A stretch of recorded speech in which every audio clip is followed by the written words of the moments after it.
Today, we're diving into something, well, it's a bit of a puzzle. We're talking about belief in modern India, a place where you've got ancient traditions and cutting-edge science basically living right next door to each other. So let me just throw a question at you. How do you think India's top scientists, I'm talking about the brilliant minds at ISRO, get ready to send a rocket to the moon? You're probably thinking, endless calculations, super complex simulations, tons of testing, and yeah, you're right, but that's not the whole story. There's also this. Right before that historic Chandrayaan-3 launch, ISRO's chairman S. Somanath actually went to a temple. He went to pray. And his reason? He said he was trying to find the meaning of our existence and our journey in this cosmos.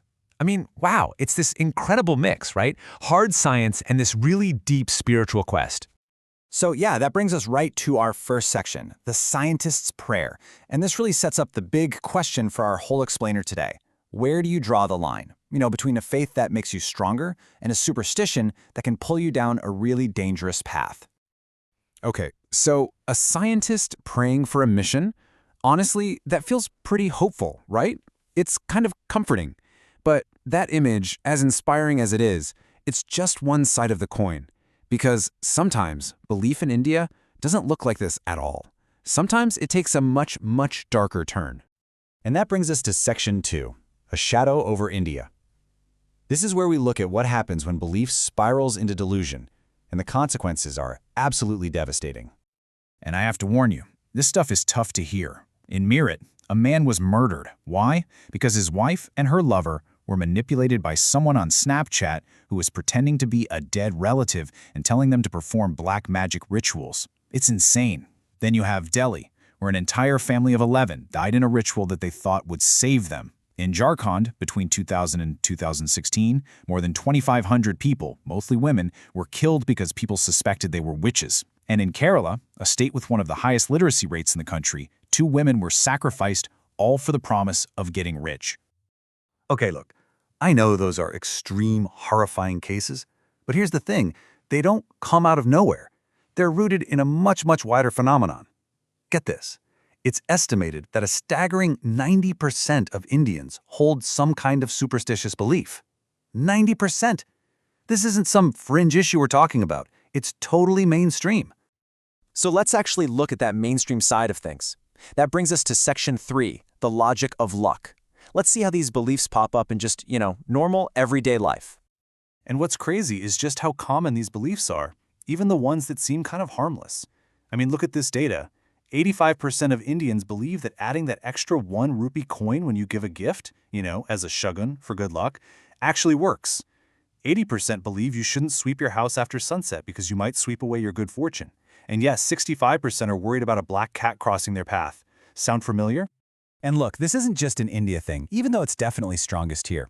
A big international study from 2023 found that South Asia has the highest belief in what they call magical things, stuff like fortune-telling or psychics. But really, you see this everywhere, right? It just takes different forms. In the UK, people freak out about walking under ladders. In Japan, you'll see people hide their thumbs when they pass a graveyard. It's a deeply human thing. So here's where we get to the real heart of it. This isn't really about black cats or lucky coins or ladders. It's about something much deeper. It's about our need for control. Think about it. When we're faced with something uncertain, something scary, our brains just scramble to find a way, anyway, to feel like we can influence what happens next.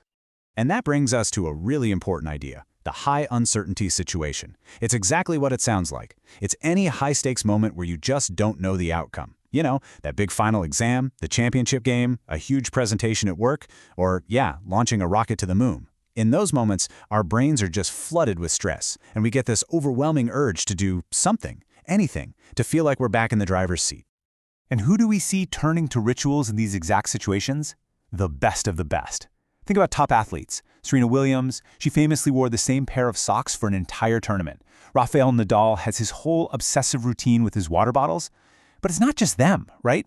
It's students who have a lucky pen for exams. It's professionals with that one routine they have to do before a big presentation. And yep, it's scientists praying before a rocket launch. It's all a way to cope, to manage that crushing anxiety. So why? Why are our brains wired this way? Well, let's dig into the science in Section 4, our ancient brain. Because it turns out, this whole thing, this tendency to see patterns everywhere, it's not a bug, it's a feature. A survival feature, to be exact. Okay, so your brain basically has two different modes of operating. Think of it as fast thinking and slow thinking. Fast thinking is your inner survivor. It's all about instinct, quick reactions. It's designed to spot patterns and act immediately. 100,000 years ago, you hear a rustle in the bushes, your fast-thinking brain screams, "Tiger!" and you run. Was it just the wind? 99 times? Sure, but that one time it was a tiger, that's the one that saved your life. So this system, it chooses speed over being perfectly accurate. Then you have slow thinking. That's your inner scientist. It's deliberate, it's analytical, it's the part of you that stops and says, let's analyze the sound, the wind direction. Superstitions, they're born in that fast-thinking brain, our inner survivor, making a connection between two things that aren't actually related. And this leads us to what is honestly the most crucial part of this entire discussion, Section 5, Belief versus Delusion. So where's the line? A healthy belief, it helps you manage anxiety. It gives you confidence. But, and this is the key, it works with science and logic, not against them. The ISRO scientist prays for comfort, and then he goes right back to checking the math and the engineering. A dangerous delusion, on the other hand, it replaces real action. It makes you ignore reality. It's the faith healer telling a cancer patient to stop chemo and just trust in a magical cure. See the difference? One is a psychological support system. The other is a denial of reality that can cause and does cause incredible harm. And tragically, we see this dangerous delusion winning out way too often. Take mental health in India. A survey showed that 62% of people suffering from a mental illness, their first stop is a faith healer or a tantric, a practitioner of mystical rituals, not a doctor. Even in a major city like New Delhi, 56% of people chose these unproven methods first, even when they knew there were psychiatrists nearby. This is where that line we're talking about, it becomes a matter of life and death. So if there's one thing to remember, it's this. A ritual, a prayer, your lucky socks, think of it as a psychological launch pad. Its job is to give you the confidence you need to do the actual hard work. But it can never, ever be a replacement for the rocket itself. The rocket of real effort, solid preparation, and actual signs. So where does that leave us? That brings us to our final section, a new kind of faith. How do we, personally, navigate all this? How can we get the psychological boost from belief without falling into those dangerous traps? You know, the person whose work inspired this explainer shared a really personal story about this. As a kid, whenever he felt anxious, he'd recite the Hanuman Chalisa, a Hindu hymn, and it would make him feel safe. It brought him a ton of comfort. But as he got older, he got into neuroscience and psychology and started to really understand why he felt anxious.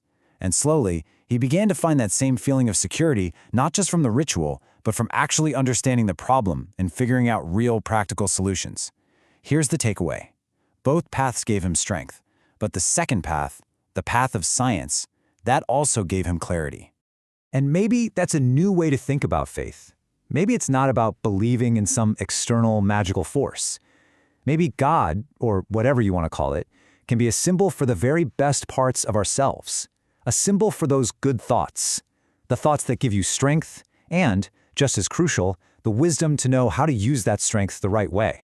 So I'll just leave you with this question to think about. In your life, in those high-stakes, high-uncertainty moments, what gives you strength? And what gives you clarity? Because at the end of the day, the real goal is to find the thing that can give you both. Thanks for joining me on this one.